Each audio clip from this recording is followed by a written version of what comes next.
Hi, everyone. We're going to get started. Thanks so much for joining us today for Business First Wednesday. Again, the Business Insight Center at the Central Library provides free and confidential research and market research services. That includes intellectual property, patent, trademark searches, and everything in between. Sorry, I'm trying to admit people and talk at the same time, and it's not working out well. So today we are talking about budgeting with Dorothy Daniels. And is there anyone on the call from the SBDC? Anybody? This is a partnership between the Central Library and Small Business Development Center. So I guess we don't have anyone from the SBDC. So Dorothy, do you want to go ahead and get started? If actually I can ask everyone to mute yourself and put any questions into the chat, and we're going to get going. Dorothy, take it away. Well, hello, everybody. Good morning. Happy New Year. Somehow I clicked past my slide introducing myself, and I'm not really sure how to get back there, so I don't want to risk it.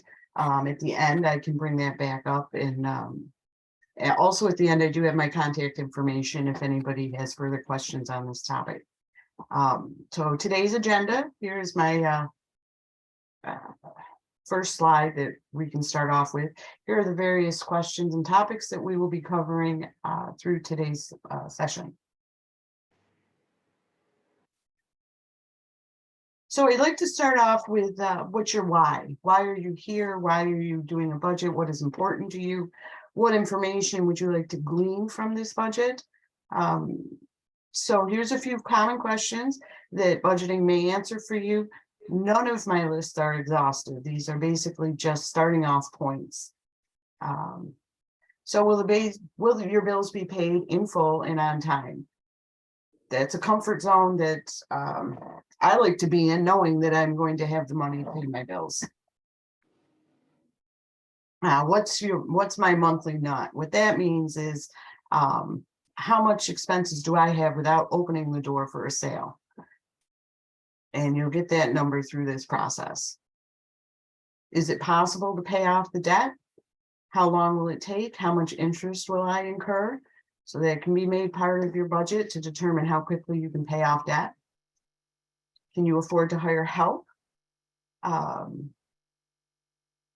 That's relative to, and you will see how much your sales are. And what are my financial priorities? Some people with the budget process, there's things that it's non-negotiable. This is something that I want to keep doing, so we're going to have to find a way to pay for it. Do I need to, and if so, how can I increase my revenue? Do I need to, and how can I decrease expenditures? And then add your questions here. So if you have questions or reasons why you're doing your budget that I haven't covered here, just make a note. And what I hope you have a notepad or a paper or something to jot down some ideas. So from the agenda, why budget? That's we just talked about. And as we go through this process, I'm going to come back to the agenda and check off things that we discuss, and throw a question in the chat box if I'm not covering it fully or you're left with more questions. So independent versus codependence. When you're running a business, there's different ways to put money back and forth. So if your personal finances are stable without your business income, that's great, and you're going to want to notate that. If your business finances are stable without owner's capital infusion, that's also a great place to be. Your personal and your business are separate and independent of the other side having to put money in. Codependence. Your business profits are necessary to bring into the household income. That is true for me personally with my small business. I definitely need the income from my business to help me with my personal finances. Also, a situation could be your personal monies are necessary to keep the business afloat, which years ago when my parents were alive, my mother was in that situation where One of the hotels was not doing well, so she had to have money behind her to infuse into the business to keep it afloat while we struggled through the hard times. Answer all these questions by creating both a personal and a business budget. Highly recommend this. I have both personally, a budget for my business and a budget for my household. And you would get the information back and forth. So if you do need business profits to come into your household, that would become an expense in your budget that you would have to pay yourself X amount of dollars every week or every month to bring into your household to meet the requirements of your personal budget. Oh, I went too fast and we went through an agenda and we had checked off the dependents versus codependents. So the next topic is various budgets for various business types. So what is your business? Do you sell a product? Do you make that product? Do you sell a service? Does your service require supplies or a hybrid of those? So if you sell a product, I don't know if you can see this, I sell this cup. I would buy this cup from a wholesaler and I would sell it for a higher retail value. So all that requires for your budget is that you know the cost of the goods that you're selling. So if you actually build a product, bake it, manufacture it, you will require the cost of the materials plus the labor put into creating the product. So when you're looking at, okay, how much, if I made this cup, which I'm unable to do, how much time did I have to put into it? How much expense was the raw materials? And so if you sell a service, that just requires the cost of labor. So myself personally, I am a bookkeeper and I sell that service, and the cost of that service is whatever time I have that it takes me to provide that service. Now, does the service require supplies? An example of that, I would think maybe a hairdresser. She has a service of cutting the hair, and then she maybe sells hair supplies or hair products. So that would require the cost of labor to do the service plus the cost of supplies. And a hybrid, I say widgets and service, is going to require a combination of the above. So because we're limited in this particular seminar, you have to kind of take what one is yours and then come up with the cost of your product or your service. Here we are, today's agenda. So these are the topics that we have gone over. Again, if you have questions about any of these three topics, please put them in the chat and we'll address them. So the next step in creating a budget is to review your history. That's where you're going to get the information that's going to give you the closest numbers to what your budget will be. Now, if you're brand new and you're starting a business and you want to create a budget, there's a lot of guesswork in that. But research can also be done, and history of other businesses in the same industry as yours. So we can gather information to kind of give us our best guess, but this agenda is mostly set up for people who have some history of income and expenditures. So to review your history, here's a list of some resources that would help you. Bank statements, credit card statements, check registers, which I don't believe anybody keeps those anymore. I think they're a past resource. Financial software, if you have QuickBooks or any other software that has organized your expenditures. If you don't, then you can go online and look at your history of where you had spent money in the past. And then cash receipts that you have will also let you know what monies you've spent. So use your resources to gather the information necessary for building your budget. Okay, so the overhead, this I mentioned earlier about your monthly nut, these are expenses regardless of sales. These are examples and not an exhaustive list. Some may apply to you, some may not apply to you. These are suggestions or hopefully helpful examples that let you know what fits into the fixed category. So you're renting your mortgage, real estate taxes, vehicle payments, insurance payments, cable and internet, and subscriptions. Those you pretty much know what the number is going to be every month. It's just, my mortgage is the same every month. All of these are the same for me every month. If you have other things in here, feel free to go ahead and list those down so that when you move forward with your budget, you'll know. I call these flexible expenditures, which are expenses that you will incur, but they may differ from time to time. Your utilities, for example, my electric bill is not the same in June as it is in December. So I know that I'm going to have a utility bill, but depending on the season, I don't know what to budget for it. And we will address that in a few moments. Marketing, I guess, you could give up on and not have an expensive marketing. Don't recommend it. I think marketing should be just as important as your utilities if you want to increase your business or expand your business. Repairs and maintenance. This is just regularly scheduled maintenances. You know, if you need a health permit, you're going to need a health permit all the time. If you have a security system, or, you know, so even if you don't sell anything, there's still expenses with repairs and maintenance. Grounds upkeep. If you have a storefront, you are going to need to plow the driveway or cut the lawn, maybe a dumpster.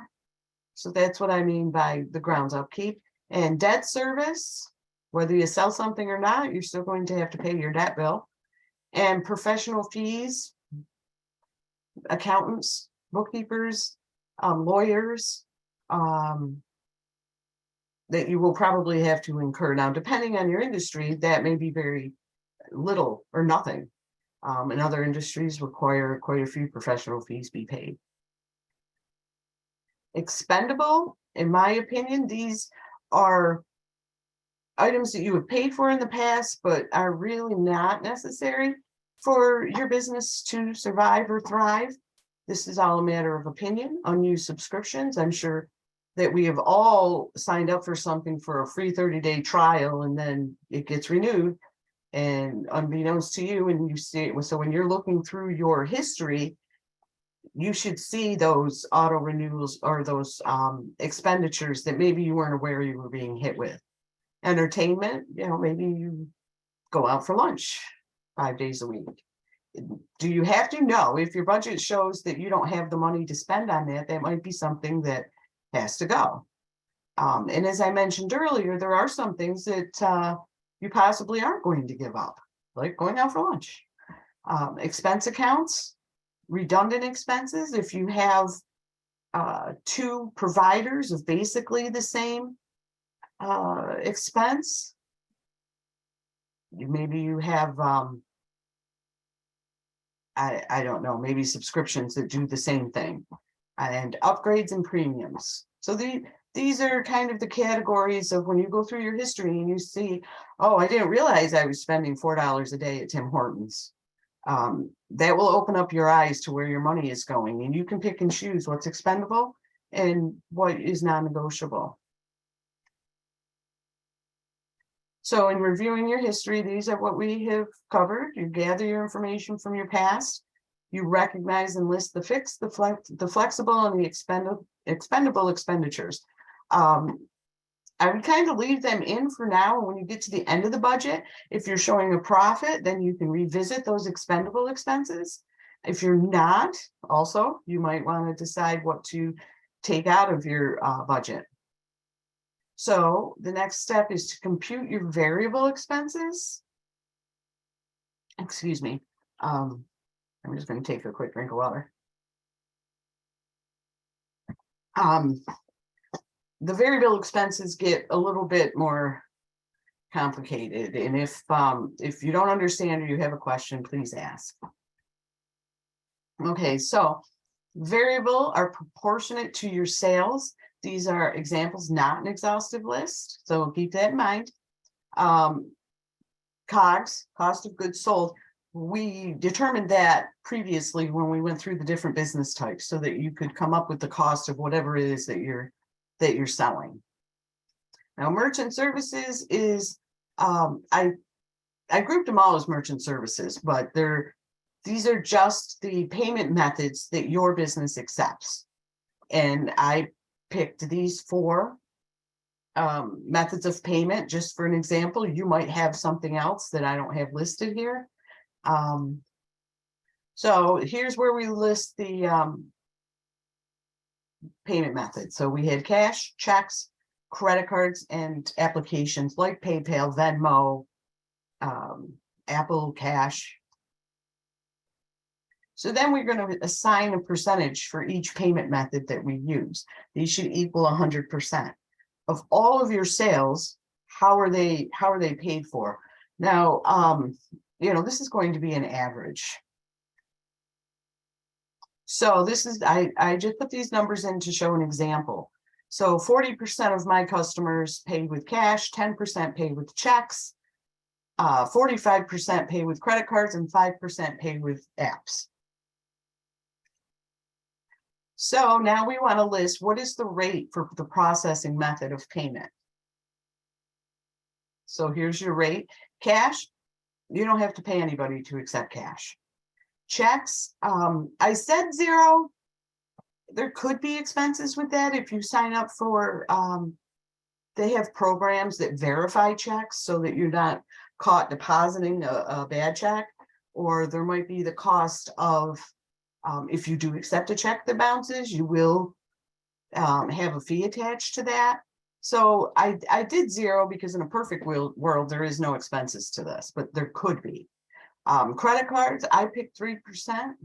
In my opinion, in my history of businesses, 3% is about an average rate. If you're paying more, you might want to revisit it or shop it. If it's 3.1 or 3.2, it's pretty close. Now, apps, this was a sure guess for me because I don't really accept any apps. I do accept Venmo, but I don't get charged for that because it's so rare and it's in my personal Venmo. I just move it over.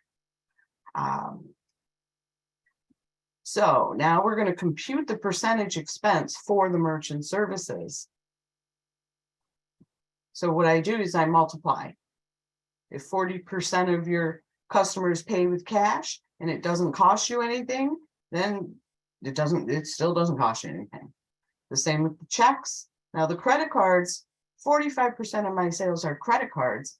45% of my sales are being charged 3%. So I multiply those 2 to find out what the credit cards cost. And the same with the apps. I multiplied the percentage of the method of payment and multiplied it by the rate, and that's how we're going to come up with the cost of this. This is also pretty important and eye-opening too. If you find out that all I accept is credit cards, but it's costing me, you might make some different choices as to methods of payment that you accept based on how much it's costing you. So then we're going to list the product of the computations. We're actually going to do the multiplication, and these are the answers. So your credit card expense, it seems pretty low here. It's no longer around the 3% because all of your sales, less than half of your sales, are going through the credit card process. And this one goes way down to 0.001. So now we're going to total the products, total the answers from these previous computations. We have 0 plus 0 plus 0.135 plus 0.001 equals 0.0136. So multiply this number by your revenue to determine variable cost of merchant services. So obviously, if nobody buys anything from you, you have 0 cost, because these are all based on how much money you process through these services. So these are some other, the next couple of slides are going to show some other examples of variable expenses. Excuse me. Supplies, whatever supplies you use that do not go into the manufacturing, making, or baking of your product. As far as packaging, if you own a bakery and you sell a cupcake and that cupcake has to go into a package, then there will be some packaging cost built into the cost of your goods sold. But maybe you have office supplies that you need, that's going to be directly relative to how many sales you have. So you would determine the percentage relative to sales. Repairs and maintenance, determine a percentage relative to sales. Also, if you do a laundry service and you don't have any customers, then your machines are going to be pretty good. And as your sales increase, you're going to put more wear and tear on your machinery, and it might require a little bit more often to be repaired or maintained. Additional labor, determine a percentage relative to sales. I believe in a previous slide, when I put flexible spending or the fixed, there was a basic labor cost. If you have a storefront, you have to have somebody in that store at all times, for your open hours. So that's a minimum. Whether you sell a product or you don't, you're still paying somebody to be there. And maybe it's you, in case a customer does come in.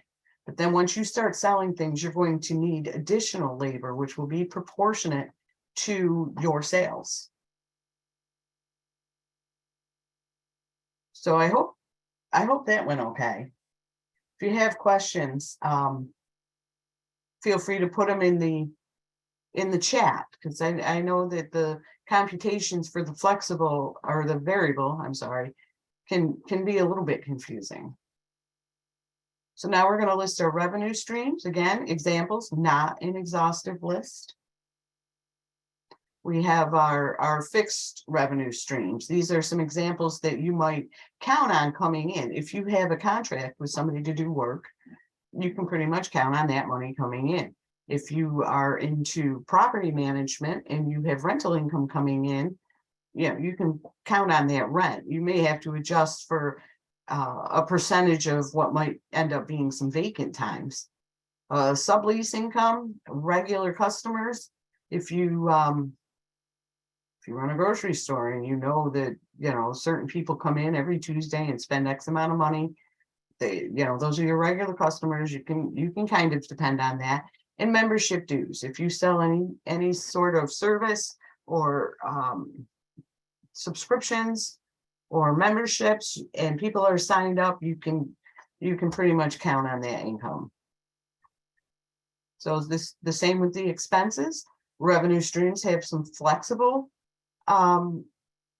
incomes, which your daily sales. If you've been at the job for a while, you probably guesstimate what your sales are going to be at different times of different days of the week or different months or different seasons. Down here, I do have seasonal sales, which maybe your Christmas sales are a better time of year. Maybe your income goes up substantially during the holiday times. Any special sales or promotions should bring in money, and you'd have to look at your history. Commissions and units sold. So if you sell this cup, you would have to project how many cups are you going to sell in an X amount of time. So here's other income that really doesn't have much to do with sales, but it's money that might come into your business. If you collect interest, fees collected, maybe you charge a late fee if somebody doesn't pay their bill on time. If you process an insurance claim, maybe you've secured a grant, which will bring money into your business, but it has nothing to do with your sales. Fundraising or credit card rewards programs.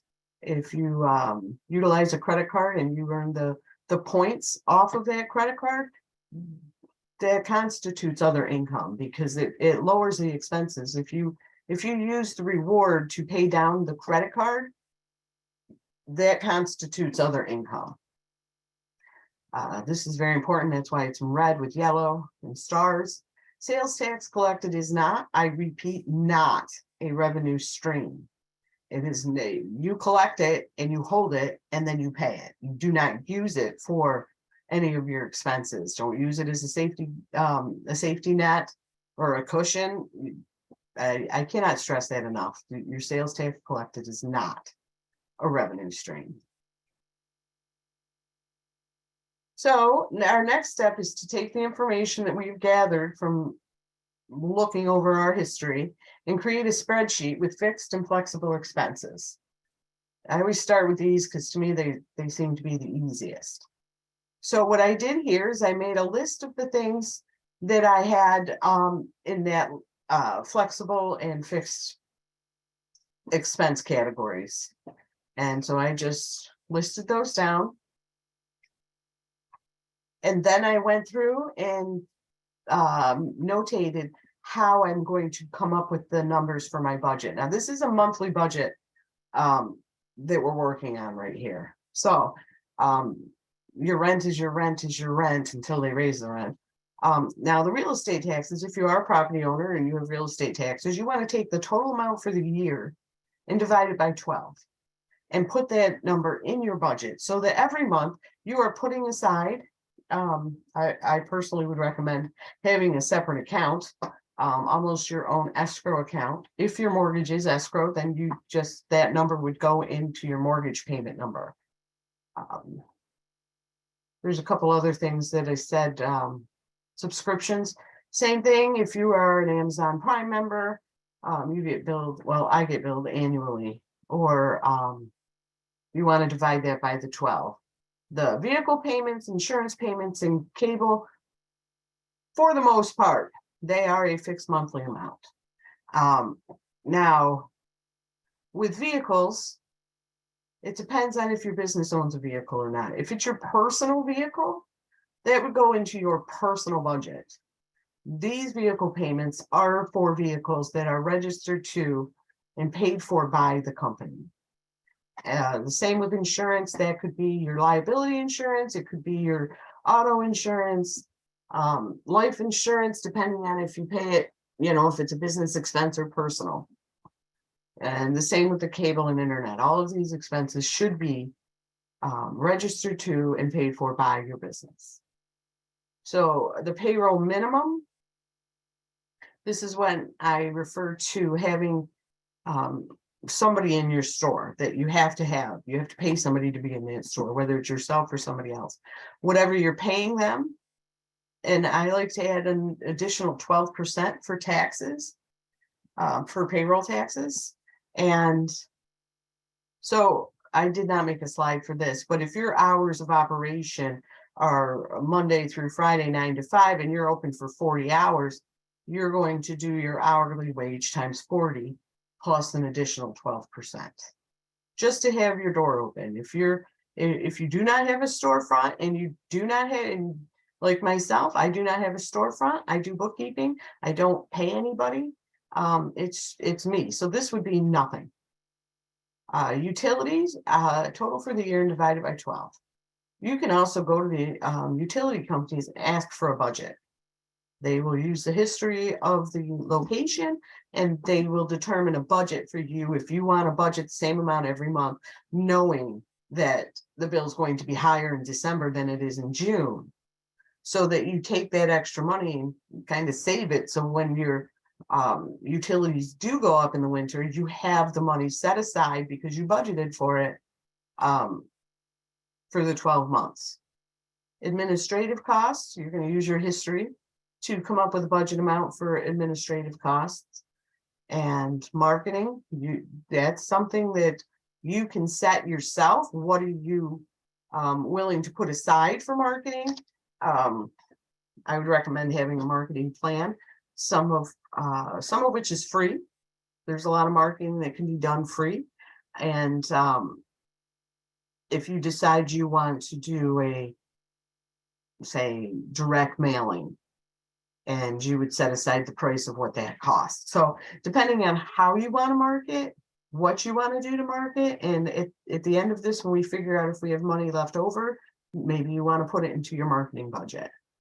Repairs and maintenance, you're going to use the history to budget an amount. Grounds upkeep, this is another one I would do the total for the year and divide it by 12. The reason I say this is because I don't think you need a budget for January, a budget for February, a budget for March. I feel like just a monthly budget. And then if your bill comes in less than you budgeted for, you have yourself a little bit of a cushion for maybe the next time when it's a little bit over. But to get an idea, because there's lawn care, mowing, maybe planting flowers in the springtime, and then in the winter time, it would be the snow plowing. Debt service is going to be the minimum amount you owe. If you get a credit card that you have a balance on, they're going to tell you the minimum amount is X. So that has to be the minimum in your budget so that you don't send your credit score into a spiral.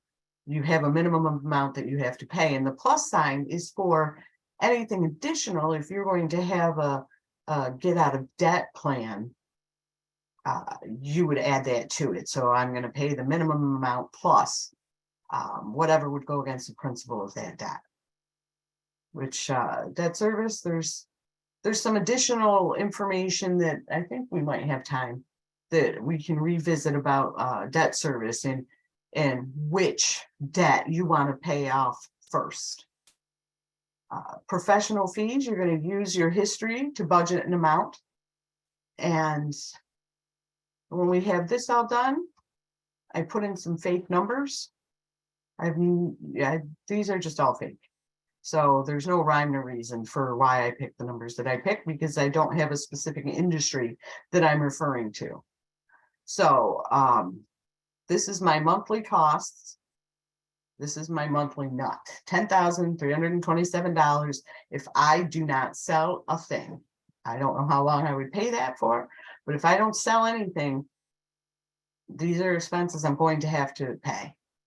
Some of them may not be relevant to your business, so you could pull those out if you don't need a minimum payroll, if you don't have a storefront, if you don't pay real estate taxes. So you really would pick out what things pertain to you. And this list will be created from you going through your history to see what you have previously spent and how much on things. So that was to create a spreadsheet with fixed and flexible expenses. The next thing we want to do is create a spreadsheet with revenue streams.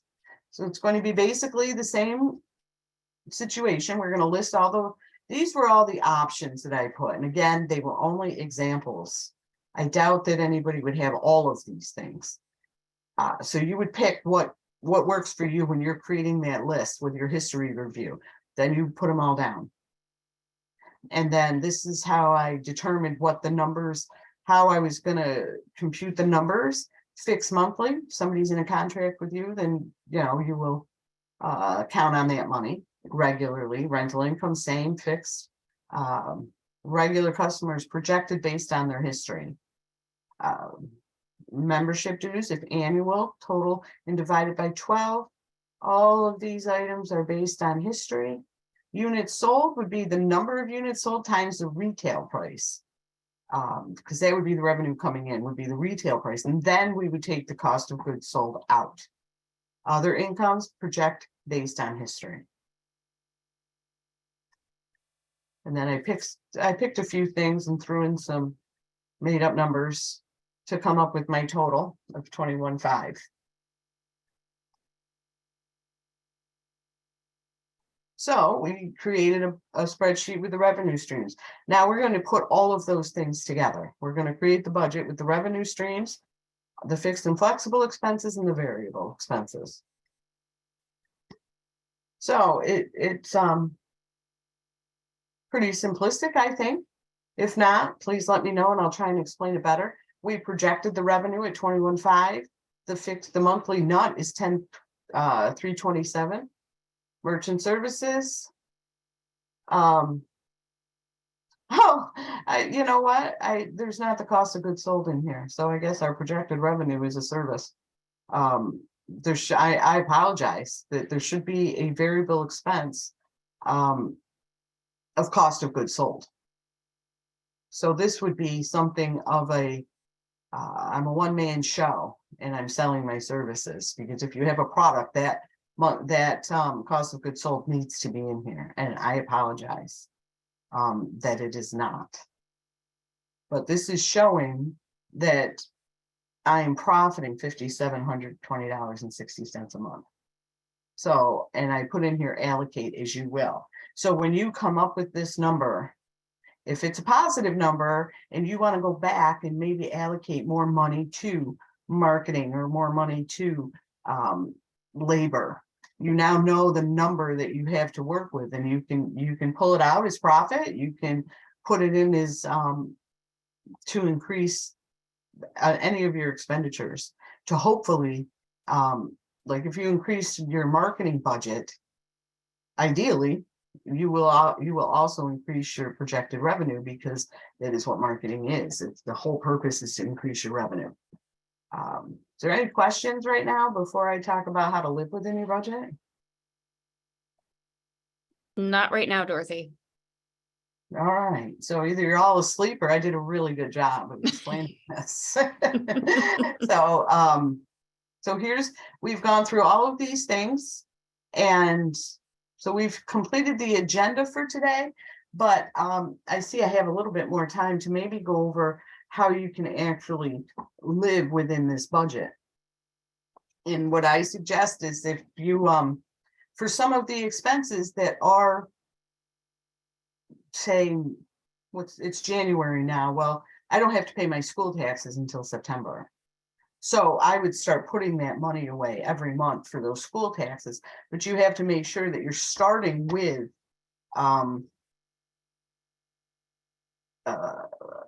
a cushion, because let's say, okay, it's January 3rd, I have real estate taxes due by the end of January.